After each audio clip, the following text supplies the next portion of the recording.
Hi, in this short video here, we're just going to explain the difference between insurance that you take out with an insurance company or insurance that you take out with a bank. Now, if you just look at yourself as an example and you needed some glasses, would you go and see your local GP or would you go and see an eye specialist? I think the answer is pretty obvious. Now, I'm just going to go into a bit of detail on why do the banks offer insurance? Well, the answer is quite simple. It's about revenue. Now, there's nothing wrong with revenue. There's nothing wrong with earning money because that's what we all do. But what the banks will not offer is, in some cases, or most cases, advice. So you're dealing with someone across the counter, they won't give you any advice. And the key thing here is that when you come to claim, you could bet your bottom dollar that you won't be dealing with the same person that you took the policy out. You'll be dealing with a call center. And the big question is, are all the policies the same? Well, they're not. Even between insurance companies, they're not. But when you look at all insurance companies and a bank, or any bank, there's a massive difference. And I'm going to show you a demonstration of that in a minute. The other thing too, some banks are aligned to insurance companies. For example, ASB owns Sovereign Insurance. So if you go and see ASB, you'll find they'll only recommend one particular product, and that'll be Sovereign. You won't know it's Sovereign unless you read the fine print. Now, what I'm going to do is I'm going to go into a system called QPR, and that stands for Quality Product Research. And this system here basically looks at the wording, not the price. So I'm just going to pause this video here and start up the program, and I'll show you what I mean.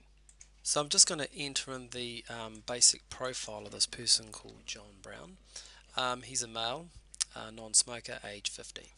For the purposes of this example, I'm just going to use someone getting $500,000 life, and a typical tack-on would be something like trauma or critical illness cover. So in other words, if he has a major claim on, say, a heart attack, stroke or cancer claim, the $500,000 would be paid out. If he dies, it wouldn't be. So let's just go and use this example, and we'll go into the QPR section in a sec. Now, like I said, this demonstration is not about price, it's about the quality of the policy wording, which I'm going to go to now. So this is the section here that we want. This is the QPR ratings, which I'll click on. And over here, I'm going to be clicking on all, because I want to see the, you see here ANZ Bank. So just so that we can see everything, I'll just untick some of these because there's quite a few. Okay, I'll just prepare the report and we'll take a look. Okay, so here we go. Now what I've done here is I've just picked the banks. So you can see here this is rating as a package, life and trauma insurance, and this is a percentage out of 100. You can see these numbers here. You know, probably if you looked at it, it's probably averaging what, 76, so around about 73% out of 100. So you know, there's 25% of something missing. So what I'll do is I'll just bring over a separate report here I've just prepared, and I'll pull this over in real time so you can see it. And you look at those figures, they're all in the 90s, all of them bar one, close to 90. So this here is looking at the quality of the product. Now let's just dig a little deeper and see what is actually missing. So you can see here, let's have a look. Let me just pause this and I'll find something. Actually, what I'll do is I'll just I'll prepare these reports into one. So I'll just pause this and I'll do it, and then it'll stand out very clear. So I'll just go through here and we'll select a couple of major insurers.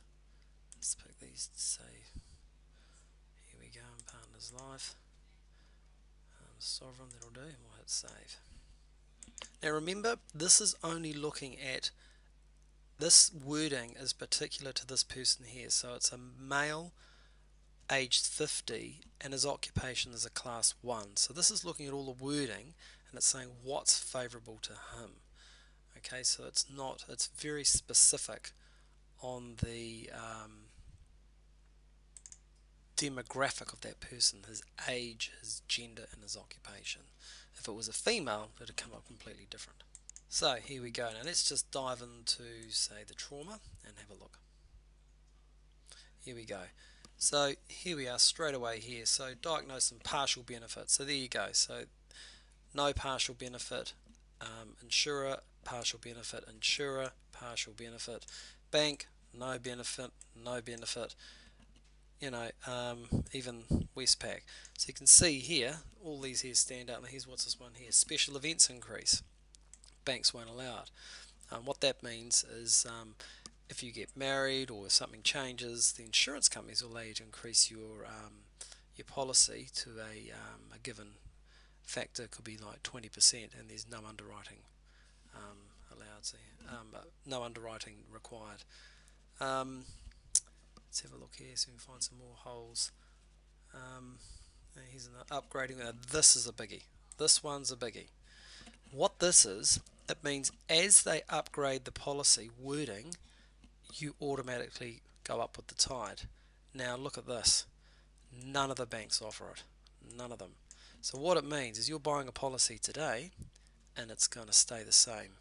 It's not going to be updated or changed. There's medical conditions, get better or worse or whatever.